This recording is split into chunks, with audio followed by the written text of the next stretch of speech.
Ladies and gentlemen, welcome to the main event.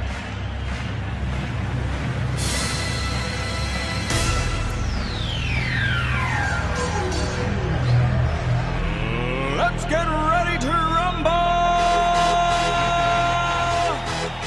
Welcome to the Strictly Business Podcast with John Stanko and Mike Ritz.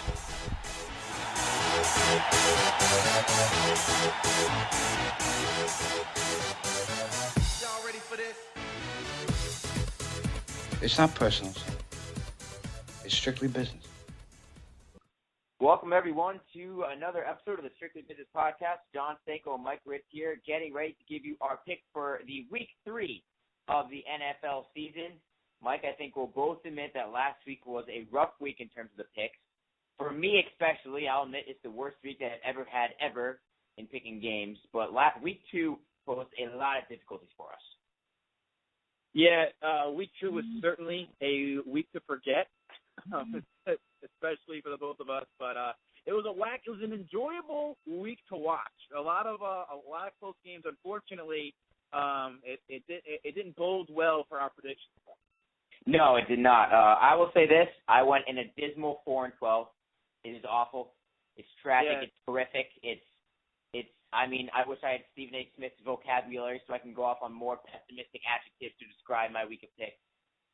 It was terrible. You went 6-10, which actually was, I think, the average of what most of the games were like. Most of the week was like for most people. So I guess you can't be too ashamed of that 6-10 because there were a lot of games that just did not go as people expected. No, definitely not. But all right. I can't be having too many weeks of 6-10 though, Stanko. 6-10 I can't have any weeks of 4-12, so that's never happened. Oh, and we should also point out, watching the Alabama-Florida game, the Alabama quarterback just dinged up his arm coming out of the game. I want to point that out. So he's having a really good day too, 402 passing yards. Anyway, getting back to the NFL, Mike, we both had the Falcons Thursday night, but we did not have them as badly beating the Bucs as they did. We were doing a podcast while that game was on, and man, oh man, 56-14, the final score. Yeah, it was a rough one for the Bucs. The Falcons are good. The Falcons are really good. I still say that they're a much better team at home. I will say that than on the road. But this is a completely different team than last year. Last year they just had an abysmal year compared to, especially with the talent that they've had. And this was without Roddy White. They were without Roddy White, correct? They were out. Yes, he did not play. He did not even suit up. And they still put up 56 points. And I get the Bucs are bad, but it was 56-0 at one point. It was 28-0. I think after the first quarter, or if not, into the first few minutes of the second quarter. And this game was over basically from the kickoff.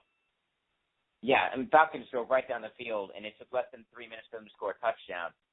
And everyone on Twitter was like, this could get ugly. And then it did. It got really, really ugly. But good for us. We both started off the week 1-0. So already off to a better start than last week. Oh, definitely. But you know what? We're going to jump right into week 3. It should also be known you're ahead of me by 2 games in the picks at this point in the season. You already know. You have a +2 advantage. But we're going to dive right into the meat of it because we're going to go right to a game that I know you're going to have trouble picking. We're going to the San Diego Chargers going to Buffalo to play in the Mecca and to play against the Bills. Who you got, Mike Ritz? The Bills are 2-0. It was hard. I picked the Dolphins last week going into Ralph Wilson Stadium, and sure enough, the Bills just said they were so aggravated with me because I've been such an advocate for home games, Ralph Wilson Stadium. It is the Mecca, and they proved to me once again how valuable playing at Ralph Wilson Stadium is. However, I got to go with the Chargers this week, only because have you seen the Bills' stats? They can't defend the pass at all. I completely agree with you, yep. They are 28th overall in trying to control the pass. They give up 275 yards a game. That's going up against a Chargers team who, without Ryan Matthews, is going to throw the ball. Is going to be throwing the ball 24/7. So just by that, obviously, San Diego's coming off a huge win against Seattle. It can be a trap game for them, but I still believe the Chargers have enough here to do some damage in Buffalo. So I'm gonna stick with the Chargers. I'm surprised you picked the Chargers. I thought we were going to disagree right off the bat, but I got the Chargers as well, and you stole my point. The Bills are in 28th in pass defense, allowing 280 yards per game, just about. And, I mean, you look at Ryan Matthews not in that lineup. They have Donald Brown and Danny Woodhead now, who are two very good receiving backs. They're going to be their top two backs for the Chargers. And what about Antonio Gates last week with 3 touchdowns for the Chargers? The fountain of youth he found. And frankly, the Chargers outplayed the Seattle Seahawks for the entire game. So they really impressed me last week. And listen, I think that with EJ Manuel, this team is going to go out. He goes right now. They also only rank 26th in the NFL in passing offense. And I read on Chris Mortensen retweeted someone today who firmly believes that out of 21 out of the 22 spots on the starting roster for the Bills, they can team up with anyone in the NFL. But it's that 22nd spot, that quarterback position that's holding them back. And I don't think that EJ Manuel is ready to take that step. And I think that Philip Rivers is playing out of his mind right now and playing really good football. So I got to go with the Chargers too. Yeah, I mean, I completely agree with you. And, like, the way the Chargers are, ever since LaDainian Tomlinson has left that squad a while ago, they never really had. I mean, I feel like they run a bunch of sets and different looks that they don't need an every down kind of back anymore. They throw a lot of draw plays at you, a lot of dump offs. So like you said, with Donald Brown, and even guys like Eddie Royal and Keenan Allen, you see a lot of them taking the ball in the backfield. So the Chargers have a lot of weapons offensively that, frankly, the Bills can keep up with. Yeah, and I will say, though, that Sammy Watkins making an immediate impact for the Bills. Absolutely immediate. 11 receptions for 148 yards and 1 touchdown. Their next highest receiver, 5 receptions for Robert Woods and no touchdowns. So it's a rookie making an automatic impact for the Bills, but I don't think he brings enough to the table to turn the tide. So I got the Chargers striking down the Bills. We both agree there. Oh yeah. All right. Let's dive into a game that, for me, it's personal because the Patriots game, but I also think it's probably maybe the easiest game of the week to pick. The Patriots are hosting the Oakland Raiders at 1 o'clock. It's the home opener for the Patriots. They are 14-point favorites. Raiders come in at 0-2, being outplayed substantially in both their games, and the Patriots are coming in off a pretty easy win over the aging Peterson-less Minnesota Vikings. Mike, I don't know about you, but this one's pretty straightforward. I think Patriots dominate this game. This is my lock of the week. Patriots, there's no way they're going to lose this game. Oakland is so terrible, and they were so bad last week against the Texans, who aren't really that good of a football team.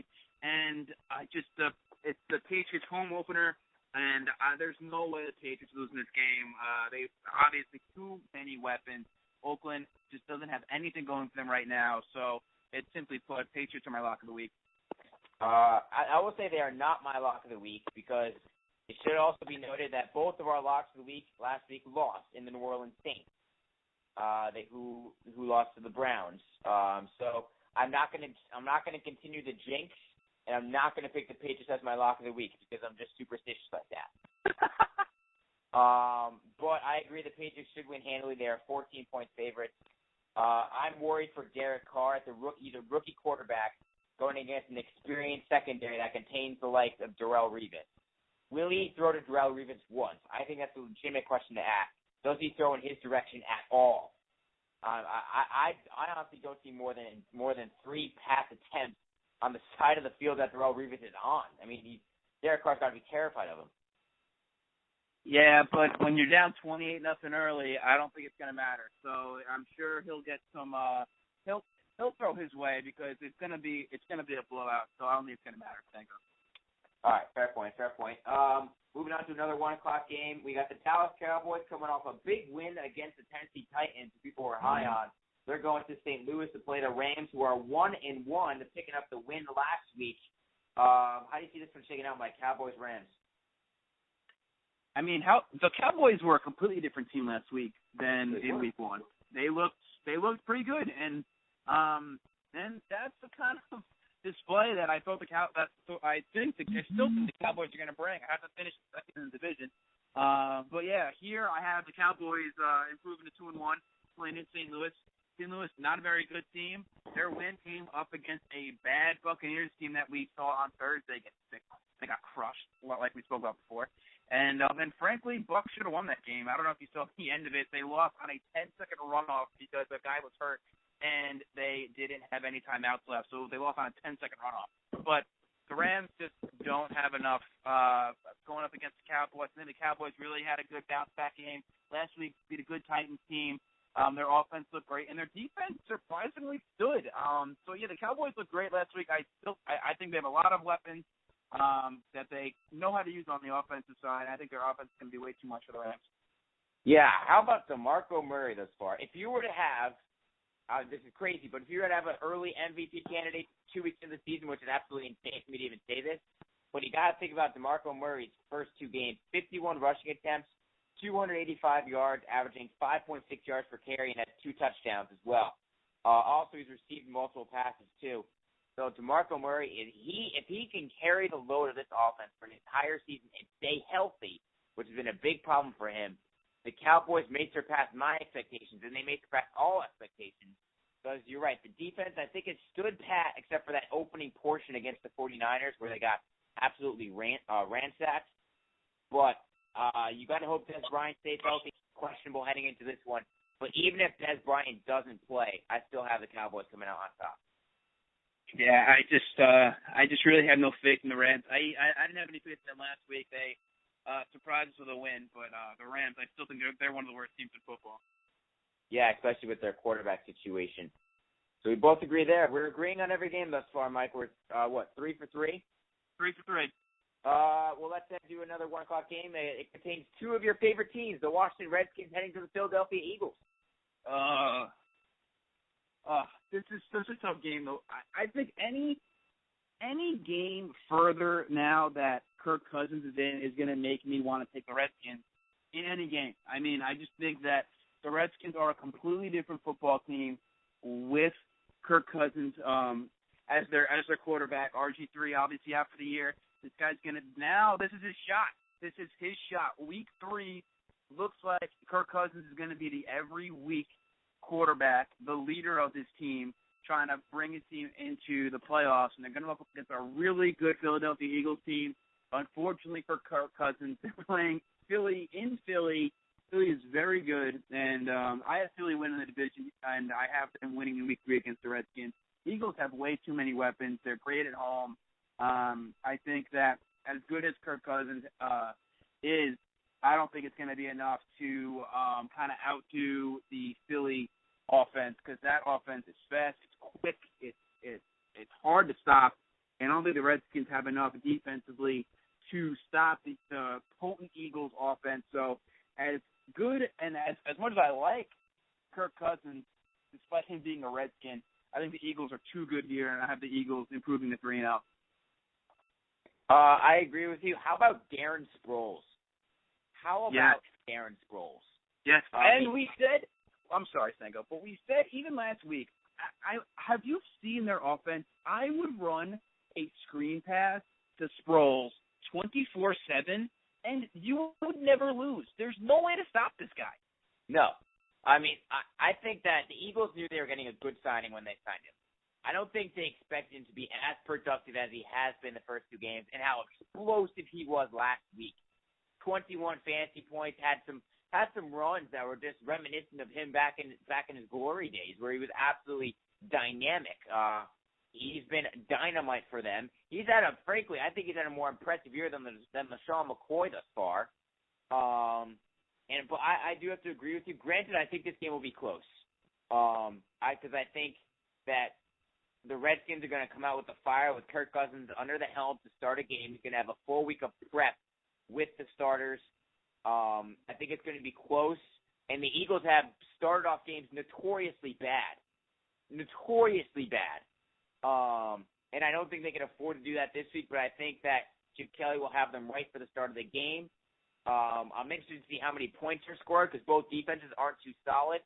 But I got the Eagles, I'd say, coming out on top, maybe a 27-24 kind of finish. Yeah, I could see that. I mean, I think the spread is probably about 7, and yeah, I'd probably go around there, and yeah, I think that there's going to be good signs for the Redskins, obviously with Captain Kirk, but I just don't. I like think that, Captain Kirk. I like that. Yeah, you already know. I think the Redskins are going to win more games now this year than if RG3 was their quarterback, to be completely honest. But it's not going to start this week, so I just think the Eagles are too dangerous to a team. I agree with you that the Eagles really aren't a first-half squad, but when they get going, it's really hard to stop. Yeah, and I think a key for the Redskins in this game is going to be ball control. You're going to have to keep the ball away from the Eagles. The Colts were able to do that last week in the first half, and that's why they were able to have a successful first half and get the lead. But in the second half, you saw what happens when the Eagles get multiple possessions. They get steamrolling, and then they can't be stopped. So I think Alfred Morris and Roy Lue are going to be big for Washington. But I think that the Eagles will find a way to get on the board early, and they'll be able to get the win. So we both agree on the Eagles there. We're 4 for 4. Now let's go to your New York Giants, Mike Ritz. They're hosting the Houston Texans. I'm going to give the floor to you. Take it away. The G-Men will get their first win of the season. We were so wrong last week, Tango, in picking them. Basically, anytime you pick them, it's probably going to be wrong, and I really hope I'm not wrong here, but it very well can happen. But I can't lose faith in the squad. I think that the Giants are a desperate team looking for a win. I can't see the Texans starting off 3-0. And I just think that this week, this is going to be the week that the Giants are going to get it done. We saw signs last week with the Cardinals, at least with a pretty good Cardinals defense, that the Giants offense somehow managed to work, even if it was just for a quarter. We're seeing signs of at least improvement. And I think that if Victor Cruz just stops dropping the friggin' football, which it seems like he's doing that every time Eli passes the ball, I really feel somehow, some way, that the Giants are going to come away and win this game. I could be wrong. And if I get burned here, that's fine, because I'm going down with the Giants ship. But, Stanko, I'm picking the Giants. I'm staying true to my squad. The G-Men are going to get their first win of the year at MetLife Stadium, Stanko. All right, now I have one question for you. You picked the Giants on the podcast, last week, correct? No, I did not. You picked the Cardinals? I picked the Cardinals, and then when I heard Carson Palmer was hurt, I switched to the Giants, and then I got burned. Okay, so all right, so I did the same exact thing as you, so we're still okay on the tally. I just wanted to make sure. Because of that injury, that update happened after the podcast went out, so we both changed our picks online. But the podcast was already out, so obviously we couldn't adjust that. Anyway, right. We disagree here, Mike Ritz. We disagree. I figured we were. Listen, I think that Houston Texans, while their offense is not great, their defense is still very good. And I don't think the Giants have done a great job protecting Eli Manning, and I think he's going to be under pressure throughout the game. And Eli Manning is turnover prone. And listen, if you turn the ball over as many times as the Giants have, you're not going to be able to do well. And guess what? Arian Foster is playing pretty well. I'm not a big Arian Foster fan. I'm not. I never really have been, if you will, especially since his injuries and stuff. But he has 241 rushing yards throughout the first 2 weeks and a touchdown. Andre Johnson has 12 receptions for 167 yards, granted no touchdowns yet. But DeAndre Hopkins has 2 touchdowns. Listen, I'm a little worried for the Giants this week because I think that the Houston Texans have big play capability. And I think that the Giants' turnovers are going to give them enough opportunities to have those big plays, and it's going to be the reason why the Giants come up just short by like a field goal. But I think that the Houston Texans will come out on top due in large part to their defensive front, pressuring Eli Manning, which I think will lead to more turnovers, which will then in cause and effect doom the Giants in the end. Well, we will just have to see about that, Stanko. Okay, well, I do appreciate your faith. I do. It is warranted. I appreciate it, and it's well respected. It's going to happen. This is no fake. This is going to happen. The Giants are going to do it this week, Stanko. They're going to. All right. We'll see what happens. I really hope so, Don. I really, really hope so. We can't start out 0-3. We started off. I know. We started off 0-6 last year. We can't be doing that again. We gotta get this win this week. Yeah. Let's get to a game that obviously I think we'll both agree on. We got the Minnesota Vikings heading to New Orleans to play the 0-2 Saints. The 0-2 Saints. Granted, no Adrian Peterson in that whole debacle for Minnesota. Matt Castle still at the helm at quarterback. And coming off a really rough game against the Patriots, the Saints are obviously angry. I think this one's pretty easy. You don't pick against Drew Brees at home in their season opener. Yeah. In their home opener, But who would have thought this squad would be 0-2? I mean, I guess it's not that outlandish to say that they're going to that if they're going into the season 1-1, it's so that they're going to be 1-1. I say, okay, they'll drop one to the Falcons, but you can't be losing to the Browns. I don't care what it is. I don't care if the Browns have improved. I don't care what the Browns are doing. You can't lose to Cleveland if you're the Saints with that offense. But their defense has just been so bad. So this is basically a bye week for them because there's no way they're going to lose to the Vikings here. And without AP, the Vikings have nothing going for them right now. And I think this is a perfect time for the Saints to play the Vikings. They need a win. They need to figure out what they're doing on defense, and I feel like they'll have this will be good with a punching bag that the Vikings are going to do without Adrian Peterson. So the Saints are going to have no problem getting their first win of the year. But I'm just still distraught that our lock of the week, our stone cold lock of the week, was with the Saints, and they let us down, Stanko. I'm not forgiving them yet. But maybe, no, I know. Maybe with a win this week, it all be forgiven. I'm genuinely upset because I don't know who saw them starting off 0-2, and if you had that predicted, God bless you. I think that this game is pretty straightforward. I'm interested to see how the Saints offense will look without Mark Ingram, who's out for an extended period of time. You have Pierre Thomas and Kendall Robinson in the backfield now for New Orleans. Different look maybe. Not as much of a power running game, if you will, with Ingram out. But I do think that Saints win at home in their home opener against the Vikings team that has nothing going for them on the offensive end. So we both agree the Saints there. Now let's head to a team that I think right now has risen up all power rankings and has cemented itself as, I'd say, one of the best teams in football right now, Mike Ritz. The Cincinnati Bengals are 2-0, and they're hosting the Tennessee Titans. I mean, for me, I think that the way the Atlanta played on Thursday against the Bucs, it just kind of exemplifies how good the Bengals really are. The fact that they beat them without A.J. Green even playing. They are a scary football team, Stanko. I 100% agree with you. They're going to have no problem beating up on the Titans this week. I think the Bengals have all of the weapons that they need to be successful. They just haven't been able to get over the hump, but they'll have no problem this week. I believe they're about a 6-point favorite last time I looked. They're going to have no problem with that. I think the Bengals, they're playing at home.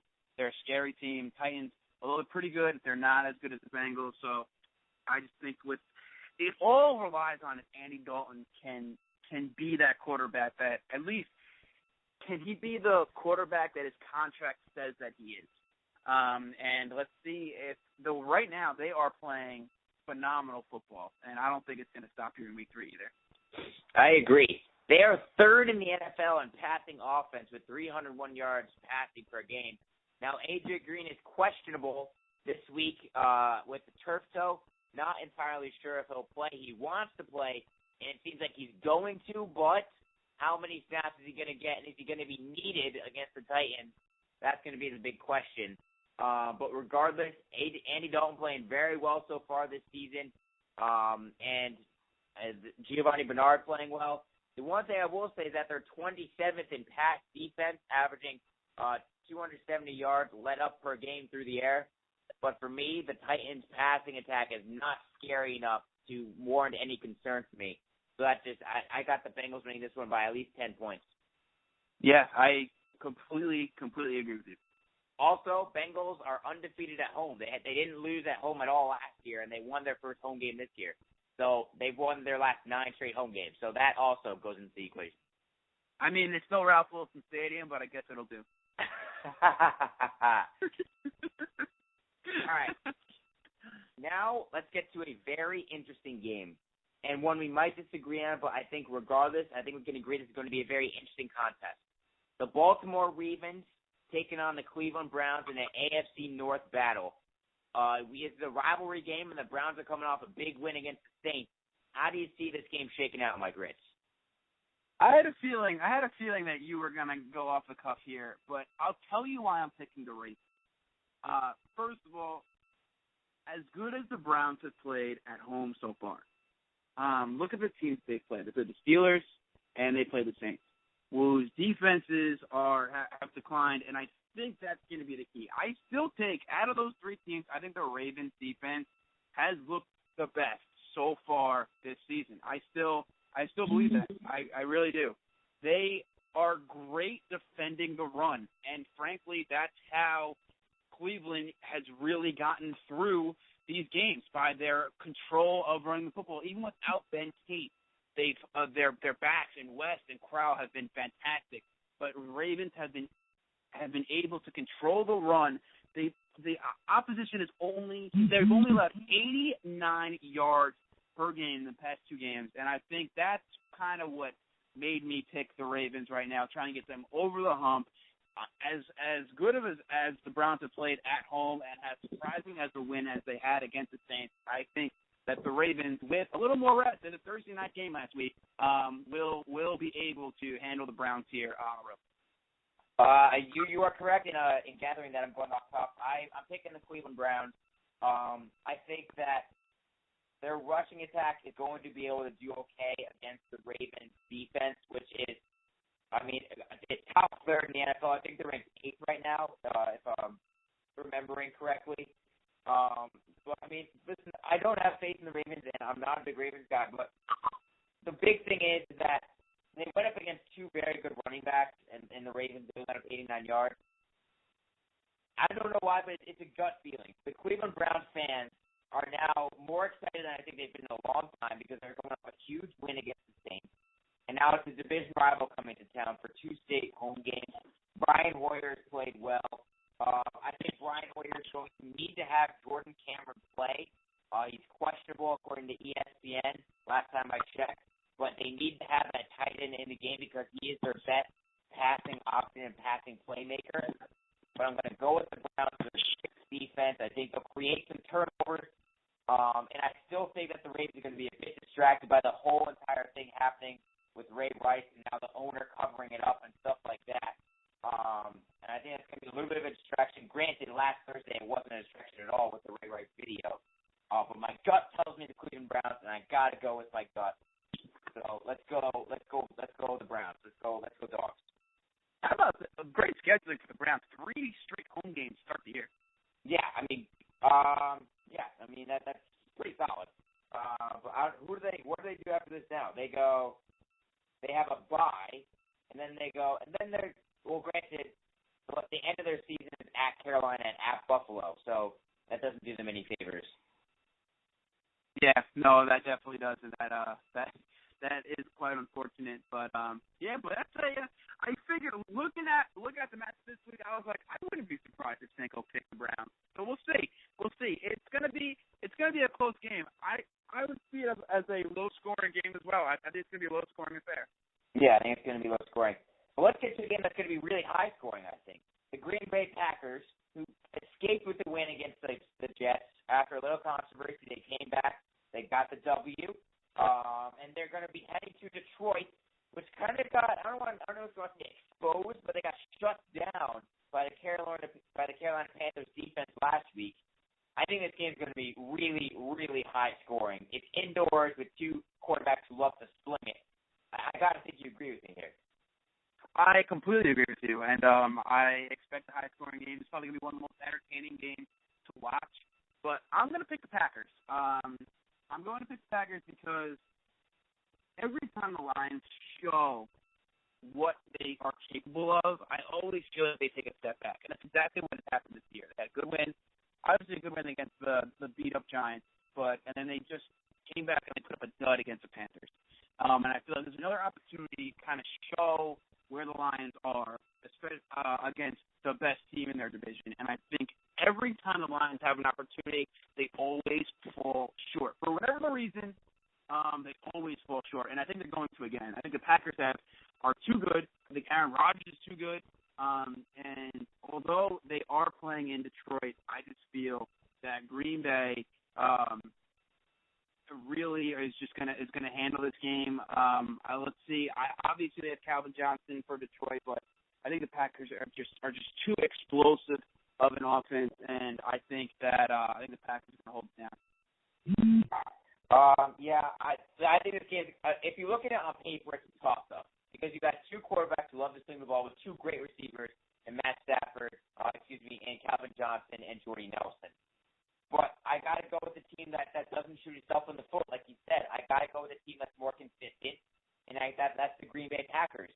I think Aaron Rodgers is less prone to making mistakes than Matthew Stafford, and I think that I have more faith in the Packers than I do the Lions, and that's the only reason I can say I'm going with them, because I think this game is very even on paper. I think if you're a fantasy football fan, this is a game where you hope you have someone in their lineup playing in this game, because I can see both teams getting into the 30s in points. It's going to be high flying. I think a ton of deep passes because both secondaries aren't very good. I think it's going to be really entertaining. But I got the Green Bay Packers in like a 38-35 win. This is probably the most high-scoring affair of the week, and probably the most entertaining, despite the game of the week that everyone's going to be talking about, which we will get to in a few minutes. Yes. So we both got the Packers there. Now let's get to my lock of the week, the last 1 o'clock game we're going to talk about. It's the Indianapolis Colts going to Jacksonville. This is my lock of the week purely for the fact that Andrew Luck saw his team blow a lead in the fourth quarter against the Philadelphia Eagles. Andrew Luck is known for fourth quarter comebacks, and he couldn't lead one. I think he's going to be looking for vengeance against the Jacksonville team that has looked dreadful in the first 2 weeks. Toby Gerhart has done nothing at running back for them. That's supposed to be a rather big signing. This is my lock of the week. The Colts are not going to lose a division game against Jacksonville. It's just not going to happen. Yeah, I completely agree with you. I was surprised that Andrew Luck threw that pick, to be honest, and I think that the Colts have a lot going for them, and they've just come up short back-to-back weeks, but they played the teams. I mean, you really can't knock the Colts just yet. They played Denver and they played Philly, so it's two of the better teams in the league that they've had to go up against, and they held their own against both. So I feel like they have the talent to kind of go up against those two squads, and they're going to annihilate Jacksonville. I don't care if the team's in Jacksonville, but this is two completely different 0-2 teams. So I agree with you. I definitely agree with you. The Colts are going to handle this one. All right, so fun fact, Jacksonville's been outscored this year thus far, 75-27. And Mike Ritz, I'm going to give you some spot trivia. I want you to guess. Where do the Jacksonville Jaguars rank in terms of passing yards per game? Passing yards per game? Yes. Oh, man. I mean, I don't think they're the worst. I'm going to say like 28. Oh, my God, you are right on the button, 28. Yes. There you go. How about that? You son of a gun. All right, next one. Where do they rank in rushing yards per game? Oh, well, considering I have Toby Gerhart in my fantasy team, I'll probably say last. They got to be last. You son of a gun. You're staring at my computer screen.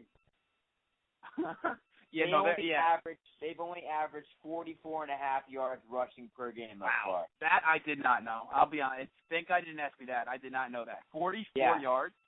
Yeah. I'm not going to quiz you on their defense. You went 2 for 2 on the offense again. I would have no idea. I would not. But they ranked 26. I got to assume that they're low. Yeah, they ranked 26 in passing defense and 28 in rushing defense. So, yeah, things are looking good for the Colts in Week 3. I think they'll get their first win. I think that's okay. So let's move on to the 4 o'clock game, shall we? But let's get to the 2 games before this week's main event, if you will. Let's first go to San Francisco at Arizona. Carson Palmer not going to play again, yet San Francisco coming off of a loss to the Chicago Bears. What do you see happening in this game, Mike Ritz? The Cardinals are coming off a win against your New York Giants without the starting QB. Yeah, I really can't see the Cardinals starting the season off 3-0 with two of those games out their starting quarterback. I think the Niners are too good. They had that game. They really did against the Bears, but it just showed that the Bears are pretty good. The Bears are a pretty good football team when they're kind of pushing the brink, and they were against the Niners. And I think they surprised the Niners. I think that's what it was. They really did surprise the Niners, and they stole that game from them last week. And I simply think the 49ers are just a better team than the Cardinals. I think that the Cardinals are they're clearly banged up. They were lucky that they played against a team like the Giants, who just simply couldn't put everything together. I still can't get over that they beat San Diego because they shouldn't have in Week 1. But I think their luck stops here against San Francisco. Yeah, I agree with you, though I will say I'm impressed with the Cardinals' rushing defense. They're like third in the NFL, only averaging 66.5 yards rushing against them per game. And that's without Darnell Dockett, who's a very big player on their defensive line. So I give them credit for that. But I think with that being said, I think Colin Kaepernick's going to look to have a bounce-back week. And Frank Gore, the inconvenient truth, if you will, he will find a way to get some rushing yards. So I agree. I think San Francisco's going to win this game at least by a touchdown. Yeah, I completely agree. I would love to see Frank Gore get in the end zone because I do have him on my bench. Yeah, you got some personal investment. Another 4 o'clock game. Two teams. Both of them are coming off of a loss. You got the Kansas City Chiefs heading to Miami. Miami laid a dud in the Mecca of Ralph Wilson Stadium after a big win against the Pats Week 1. And the Chiefs put up a fight against the Denver Broncos but couldn't come out with a win. They came out with a 7-point loss. This game's a little bit intriguing to me. It's surprisingly somewhat difficult for me to pick. I don't know how you're feeling about this game. I agree with you because Jamal Charles is banged up. So is he still questionable for he's been questionable all week, and that's the last I've read is that he's questionable. Yeah, he had a high ankle sprain that he had last week, so he is questionable. But I'm still gonna go with the Chiefs here, just because is Andy Reid really gonna start off the year 0-3? And the Dolphins really didn't look good against the Bills. I granted it wasn't the Mecca, so anything's happened in the Mecca, but I'm gonna stick with the Chiefs here. They just have too much talent to be this bad. So I am going to stick right now, especially if Jamal Charles plays. I think the Chiefs are going to win this one handily. We disagree once again, Michael Ritz. We disagree. That's three so far. It might be a record. And we're not. And we aren't done yet. No, we got some other good games coming up. So listen, the reason I say this is the Dolphins. Mike Wallace has had a resurgence, if you will. He's had a very good start to the year. He killed my Patriots Week 1, and he's playing well thus far. Now the question for me is the reason I kind of want to pick the Chiefs because Monte Ball is hurt. Noshawn Moreno. I always mix those two up. But Noshawn Moreno is hurt for them, so Lamar Miller is going to get them almost all the carries for the Dolphins. But the Chiefs ranked 23rd in rushing defense, not very good. And also their offense does not look good. They only ranked 18th. They're middle of the road in terms of passing attack and rushing attack. Jamal Charles has been a sloppy start to the season. And I'm going to give it the edge to Miami and their pass rush and their ability to get to the quarterback. I think that they're going to be able to do okay. And it's going to be close. It's a coin flip. I'm going to go with the home team because they played so well at home against the Patriots. Give them some confidence back. That's why I'm going with the Dolphins. Bold strategy, Cotton. Bold strategy. It is a bold strategy. Hopefully it'll pay off. I can't have another bad week of picks. I can't do it. I can't do it. So now, Mike Ritz, it's time to get to the game of the week. Everyone's going to be talking about it. All the pregame shows are going to be talking about it. It's the Super Bowl rematch. The 4:25 kickoff on CBS. Jim Nantz and Phil Simms on the call. The game at CenturyLink Field. Peyton Manning and the Denver Broncos heading back into the danger zone, which is the Seattle defense. And it's a Super Bowl rematch. And will the Broncos get revenge against the Seahawks, Mike Ritz? This is so hard. It really is. And sitting here right now, my gut is still telling me that somehow the Seahawks are going to win this game. I still believe that. And I'll be lying to you if we are back on this and you're going to be talking about how I switched my pick to the Broncos. But Right. I think that coming up, first of all, playing in Seattle is a whole different animal.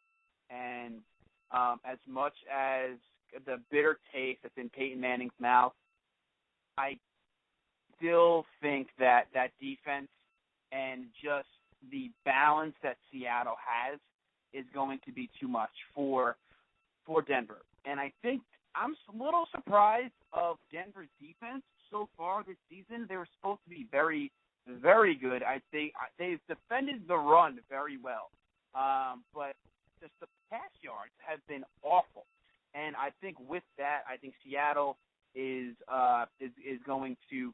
I'm not going to say they're going to blow them out. They can win by less than a touchdown. It could be a field goal game. I think somehow Seattle manages to come out on top here in Seattle. I agree with you. And the big thing for me is that the Denver Broncos rank 31. They rank 31st in passing defense. You mentioned that their secondary hasn't been good, and it hasn't. The addition of Aqib Talib was supposed to help them, but it has not. But they do rank 10th in the NFL in terms of rushing defense, allowing less than 100 yards per game.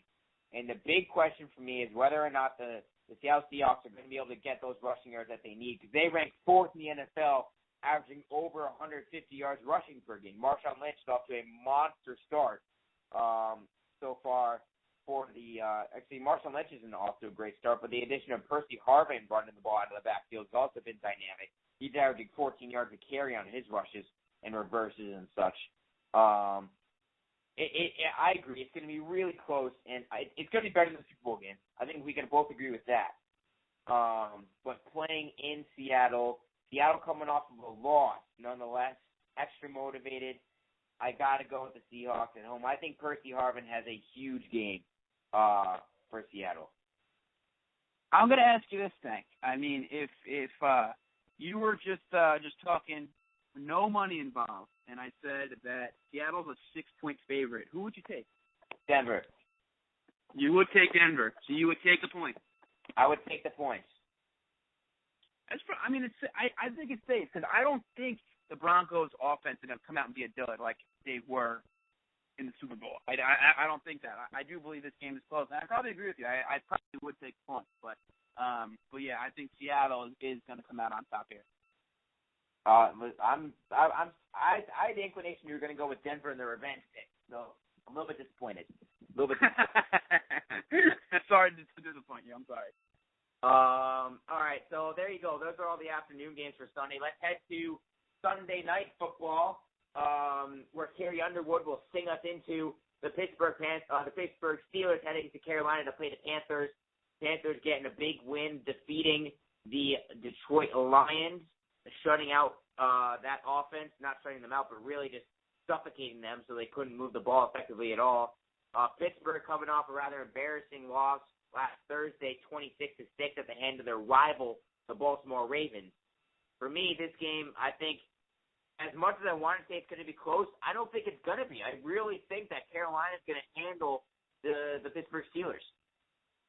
I completely agree with you. I think the Panthers are going to handle Pittsburgh. I mean, I'm not going to say that the Steelers, similar to last week, is how the Steelers are going to be all year because it was a short week playing on the road. It's never a good recipe for success. So I don't think it was that they're going to be that bad. But the Steelers defense clearly has some issues. Le'Veon Bell has played well, but really that's kind of it. I mean, I just don't see. I don't think the Steelers have enough anymore. They don't have enough to kind of put themselves ahead of a lot of squads. They were my pick to still win this division, and they still are. But going up against a great Carolina defense, I don't think Big Ben and that offense is going to have enough because the Panthers D looked great last week. So I'm going to stick with the Panthers at home against the Steelers. Yeah, the big thing for me is that Ben Roethlisberger has been slinging the ball across the yard. and they rank 5th in terms of passing offense, or just about 300 yards game passing per game. Ben Roethlisberger's been throwing the ball a lot. Now, a lot of it was due to the fact that last week they couldn't run the ball against the Ravens very well, so he had to throw the ball to try and catch up. I think that Carolina's defense is – I think I forgot how good they were, and I didn't give them enough respect heading into the season. I'll admit that. But Luke Kuechly is an absolute monster. He had 11 tackles last week. He is a fiend. Last week. I mean, he's obviously a candidate for Defensive Player of the Year again, just because of how consistent he is every single week. Proud of my Boston College Eagle, even though I didn't go to school there, but still proud. But I got the Panthers winning by at least 10. I think Pittsburgh's are going to really struggle to score again. I think it's going to be like a 24-13 final score, Carolina's advantage. Yeah, I wouldn't be surprised with that. I really wouldn't be surprised with that. Like, yeah, the Panthers is too good, and let's see if they'll be able to handle Cam Newton as well. Yeah, they rank 30th in terms of rushing defense in the NFL, and guess what? Cam Newton can run the ball as a quarterback, an extra dynamic that Steelers have to look out for. Well, let's head to Monday night, shall we? Let's head to the game that everyone will be watching prime time, September 22nd, the Chicago Bears, heading to New York to play the New York Jets at MetLife Stadium. The Chicago Bears coming off a win, the Jets coming off a tough loss to the Packers. Unfortunately for me, the Jets are going to lose once again to an NFC North team. Granted, let me tell you this. Let me say this, Mike Ritz. I think that the Jets will lose only if Brandon Marshall and Alshon Jeffrey play. Because if they don't play, I'm going to have to flip my pick. Really? Really, because think about it. Who does Chicago have on the outside? Who's Chicago number one receiver if both Marshall and Jeffrey, who are both right now questionable, don't play Monday night? I mean, that's a valid point. To answer your question, Santonio Holmes would be their number one option. Valid point. It is a valid point. How good did Brandon Marshall look last week, though? How good did he look last week? They were so I would be surprised. If they both don't play, because even if Alshon Jeffrey doesn't get that many touches, just the fact that he's out on the field and they need to respect him, or even on the other side, if Brandon Marshall doesn't get touches and Alshon Jeffrey, but I agree with both of them on the field. I think that it's going to be a nightmare for the Jets secondary, and they aren't going to be able to contain Jay Cutler. And Cutler has shown that they were able to handle the Niners in that fourth quarter last week. So it shows you what they can do. They have a steady back in Matt Forte, who hasn't had a good couple games, but I expect him to at least get some touches to open up that pass game for Cutler. So right now, I agree with you. If Marshall and Jeffrey are on the field, I don't have that many props taking the Bears here. Although the Jets are a 3-point favorite, it has to be known. Which I find very surprising. I'd take Chicago if I were a betting man. Well, I mean, the reason I picked the Bears now is because Brandon Marshall was questionable heading into last week, and then he has last week where he scores 3 touchdowns. And every fantasy owner hates him because everyone's like, he's not playing. Then he's like, oh, wait, I'm going to play, and then put up over 20 points, and you didn't play me. Maybe I'm holding a little bit of a grudge. But listen, that's why I got to go with the Bears, because Brandon Marshall, I think, is going to end up playing despite the fact he's questionable. And then the Jets are in big trouble because I don't think the Jets' offense is going to be able to keep up. They weren't able to keep up with the Packers in the end, and I think the Bears have just as many weapons as the Packers do. So that's why I got to go with the Bears. So, Stanko, that's 3 disagreements. We rarely have more than 2. It's true. So we have 3 this week. It's true.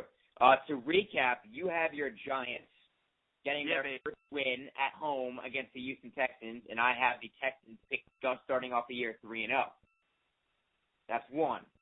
The second disagreement we had was going down. Where is the second disagreement?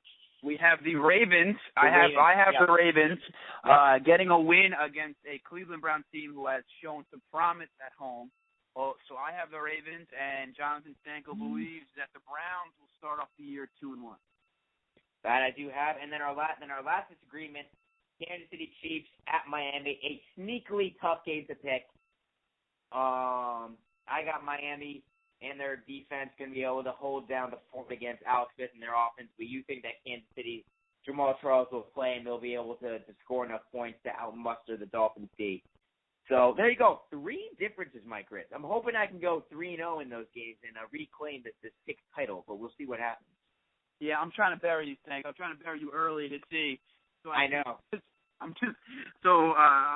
hoping for a swing, but I don't care about the other 2 picks. As long as I get this Giants pick right, I'll be a happy man. I will be a happy man if the Giants win this week. That is incredibly true. That's incredibly true. As long as your team wins, the rest of the week can go no matter what. My Patriots won last week. I wasn't too concerned with my only 4 right games because that's what one of them was the Patriots. That's all that matters. That's really all that very matters. True. That is very true. Same goes for fantasy. I will lose every fantasy game if the Patriots win every single game for the rest of the season. I'm okay with that. That's no true. problem. That's valid. Well, all right, Mike Ritz. We'll see what happens. We'll see what happens come week 3. And good luck in fantasy this week. Thank you. I need it. My team needs it. I'm struggling. I'm struggling. All right, Mike. We'll tally up the numbers come our next podcast and see who's on top. Always a pleasure, man. All right, Johnny. I'll talk to you soon.